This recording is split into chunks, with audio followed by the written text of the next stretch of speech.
Namo Sang Hyang Adi Budaya, Namo Buddhaya. Hai anak-anak semua, jumpa kembali bersama Teacher Jumadi dalam pendidikan agama Buddha dan Budi Pekerti. Anak-anak semua, pada pertemuan yang sebelumnya kita telah membahas tentang pengertian dari Dharma Yatra. Dan untuk kesempatan pada pertemuan kita hari ini, kita akan melanjutkan pembahasan tentang Dharma Yatra, yaitu tempat-tempat Dharma Yatra. Seperti yang telah teacher sampaikan di pertemuan sebelumnya, bahwa ada 4 tempat Dharma Yatra yang berhubungan dengan Buddha Dharma. Yang pertama yaitu Taman Lumbini, di mana Bodhisattva Siddhartha lahir, kemudian Bodh Gaya, tempat di mana Petapa Gautama mencapai penerangan sempurna. Yang ketiga yaitu Taman Rusa Isipatana, di mana Buddha pertama kali membabarkan Dharma atau memutar roda Dhamma. Dan yang keempat yaitu Kusinara, yaitu tempat di mana Tathagata merealisasi parinibbana atau kebebasan yang akhir. Nah, selain dari keempat tempat ini, nanti teacher juga akan sampaikan ada beberapa tempat lain yang juga bisa kita kunjungi ketika nanti kita berada di India untuk melaksanakan Dharma Yatra. Karena tempat-tempat tersebut juga berhubungan dengan Buddha Dharma. Oke, mari kita bahas tentang yang pertama, Taman Lumbini.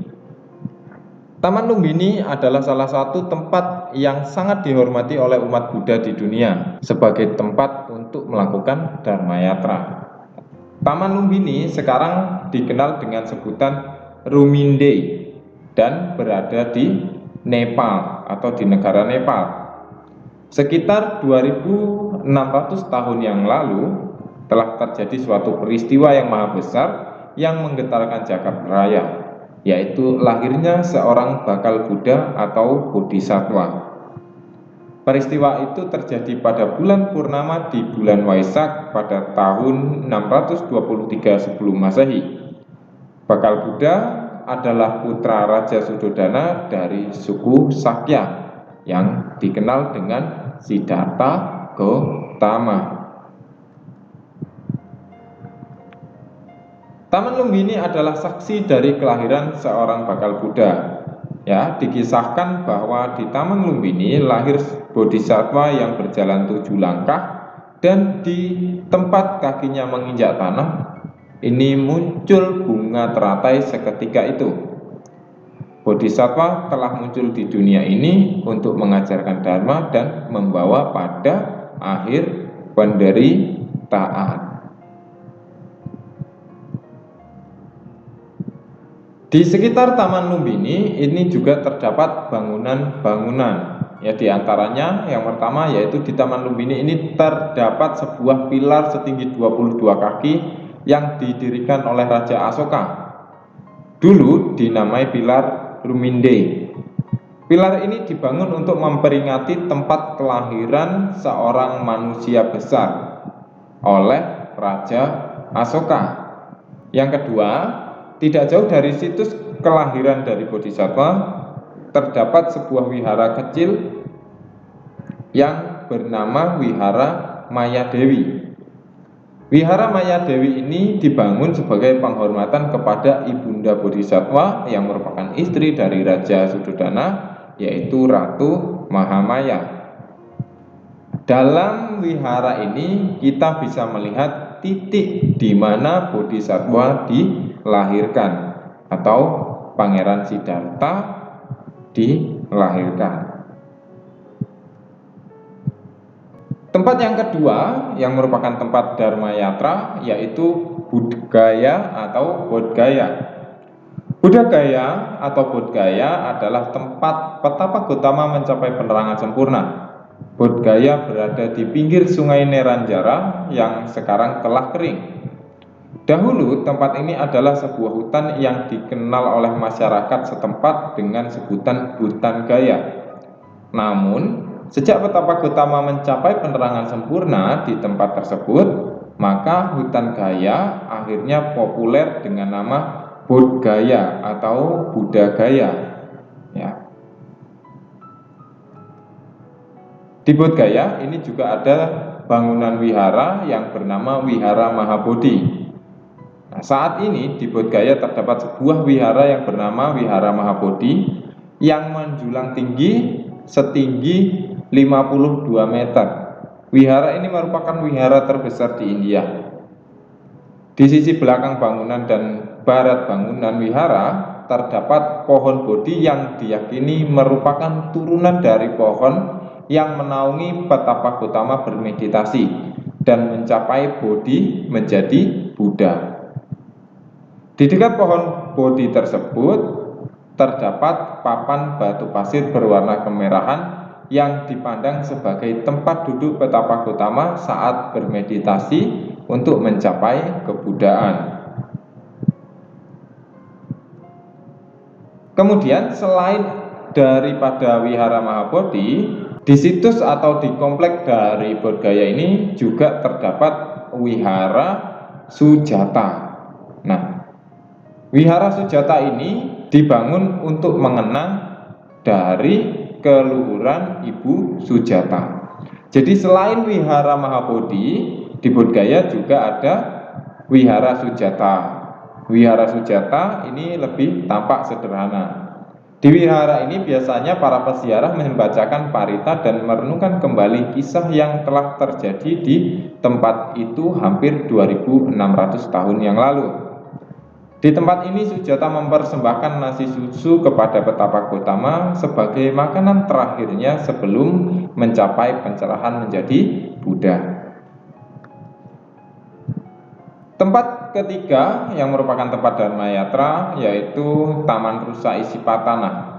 Taman Rusa Isipatana yang dulu dikenal dengan Benares, sekarang dikenal dengan Wanarasi, merupakan tempat Dharma Yatra di India yang sangat terkenal dan dihormati oleh umat Buddha dunia. Di tempat inilah Buddha mengajarkan Dharma kepada 5 petapa pada tahun 588 sebelum Masehi. Peristiwa yang harus kita renungkan ketika kita berada di Taman Rusa Isipatana diantaranya yaitu kita merenungkan kembali Dhammacakka Pawatana Sutta yang di dalamnya terdapat Cattari Arya Sacani dan Hasta Arya Magga atau jalan mulia berfaktor 8. Tanpa adanya peristiwa ini, maka kita semua tidak akan mengenal Dharma. Kemudian di sini juga direnungkan sebagai pertama kali Buddha menerima siswa, yaitu melakukan pentahbisan Ehibiku Upasampada kepada 5 petapa. Kemudian dengan ditahbiskannya 5 petapa menjadi Pancawagya Bhikkhu, maka lengkapnya Triratna. Peristiwa ini terjadi di bulan Asada, sehingga kemudian diperingati sebagai Hari Suci Asada. Kemudian bangunan yang ada di Taman Rusa Isipatana, ya, Taman Rusa Isipatana Benares dan yang sekarang dikenal dengan nama kota Sarnath. Di kota ini terdapat sebuah stupa yang bernama Stupa Dhamek yang dahulunya bernama Stupa Dhammacakka. Stupa ini dibangun oleh Raja Asoka. Selain itu, terdapat juga wihara yang bernama Wihara Mula Ganda Putih. Di tempat ini, seperti yang telah sebelumnya dikunjungi oleh Raja Asoka, ini juga berdiri pilar Asoka. Sarnath juga dikenal dengan adanya pilar Asoka yang terbuat dari batu pasir. Pilar ini bermahkotakan 4 patung singa besar yang merupakan lambang dari Republik India. Bentuk roda sepertinya yang terdapat pada mahkota pilar ini juga menghiasi 3 warna bendera negara India. Di pilar Asoka ini juga dituliskan pesan dari Raja Asoka, ya, atau titah dari Raja Asoka yang berbunyi, tidak ada seorang pun yang boleh menyebabkan terpecah belahnya kubu para biku. Kalimat ini mengandung peringatan terhadap para biku dan biksuni untuk menjaga keutuhan sangha dan setia terhadap peraturan disiplin para biku dan bikuni atau kepada winaya. Tempat yang keempat untuk pelaksanaan Dharma Yatra yaitu Kusinara atau Kusinagar. Kota Kusinara adalah tempat Dharma Yatra sebagai tempat bersejarah dalam kehidupan Buddha. Tempat ini dibangun sebuah monumen yang bertujuan untuk mengingatkan kepada dunia bahwa tempat inilah Buddha mencapai Mahaparinibbana pada tahun 543 sebelum Masehi. Kusinara ini sekarang dikenal dengan nama Kusinagar. Kusinagar adalah tempat ziarah keempat untuk seluruh umat Buddha. Di tempat ini, dengan kasih sayangnya Buddha mempersilahkan Subhada untuk bertemu dengannya. Subhada kemudian menjadi siswa terakhir yang ditahbis oleh Buddha sebelum beliau Mahaparinibbana. Di Kusinara inilah pada bulan purnama Waisak pada tahun 543 sebelum Masehi Buddha Mahaparinibbana. Di Kusinara ini juga terdapat bangunan yang mana di Kusinara dapat kita jumpai sebuah cetia yang sekarang tinggal tumpukan batu merah saja. Cetia ini disebut sebagai Cetia Makutabandana. Sekarang dikenal dengan stupa Ramban. Di cetia inilah jenazah Buddha dikremasi 7 hari setelah beliau wafat atau Mahaparinibbana. Jadi keempat tempat ini merupakan tempat bagi kita sebagai umat Buddha untuk melaksanakan Dharma Yatra atau mengunjungi tempat-tempat yang berhubungan dengan kebenaran atau Buddha Dharma. Selain daripada keempat tempat ini, ada beberapa tempat lain yang jika nanti kita ada kesempatan untuk berdharma yatra ke India, selain kita mengunjungi ke tempat 4 pokok tersebut, kita juga bisa mengunjungi tempat-tempat ini. Di luar dari India terdapat tempat-tempat suci yang layak sebagai tempat ziarah. Yang pertama yaitu di Rajagaha, ya. Di sana ada Bukit Gijakuta, kemudian di Sawati, Wesali, Universitas Nalanda, dan Sankiska. Oke, pertama kita akan bahas tentang Rajagaha.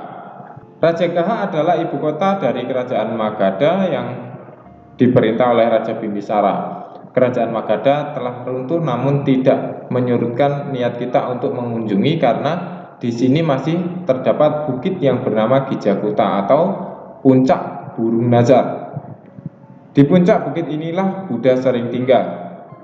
Di dekat bukit ini terdapat Goa Satapani, yaitu tempat sidang sangha pertama di mana Biku Ananda mengulang Sutta Pitaka dengan dihadiri oleh 500 orang Biku Arahat dipimpin oleh Biku Mahakasapatera. Tempat yang kedua yaitu Sawati. Sawati adalah ibu kota kerajaan Kosala yang dahulunya dipimpin oleh Raja Pasenadi. Di tempat ini terdapat Wihara Jetawana yang didirikan oleh Anathapindika. Di wihara ini terdapat Ganda Kuti. Nah, selain daripada Wihara Jetawana, di Sawati juga ada Wihara Pubarama yang merupakan dana dari Wisaka. Di tempat yang ketiga yaitu ada Wesali. Wesali adalah kota yang pernah beberapa kali dikunjungi oleh Buddha. Di kota ini Buddha menunjukkan keajaibannya. Yang pertama, ketika musim kering dan kelaparan panjang, para pangeran dari Wesali ini mengundang Buddha untuk datang dan mengusir kekeringan. Seketika Buddha tiba di Wesali, hujan turun dengan deras dan roh-roh jahat dan berbagai penyakit pun sirna. Ketika itu Buddha membabarkan syair yang sekarang kita kenal sebagai Ratana Sutta. Nah, tempat yang keempat yaitu Universitas Nalanda. Universitas Nalanda ini berada di dekat Wesali dan merupakan salah satu universitas kuno yang didirikan pada abad 5 Masehi. Jika kita berkunjung ke sini, kita bisa melihat sisa gedung universitas yang kini sudah tidak lagi terpakai. Kemudian di Sankisa. Sankisa adalah tempat di mana Buddha turun dari surga Tawatimsa setelah mengajarkan Dharma di alam surga tersebut. Nah, demikianlah yang teacher sampaikan untuk pertemuan kita hari ini atau pertemuan kita pada kali ini, yang mana teacher telah menyampaikan materi untuk kita semua tentang tempat-tempat Dharma Yatra. Semoga Ananda semua dapat mengerti dan memahami apa yang teacher sampaikan. Selain itu, Ananda juga termotivasi untuk dapat berkunjung atau melakukan ziarah ke tempat-tempat suci agama Buddha tersebut dengan didasari pada pengertian yang benar dan keyakinan yang teguh. Dan semoga kita semua senantiasa berbahagia. Sabisata awirahontu, sabisata bawantu sukitata. Semoga semua makhluk hidup berbahagia. Sadu, sadu, sadu. Namo Sang Hyang Adi Budaya, Namo Buddhaya.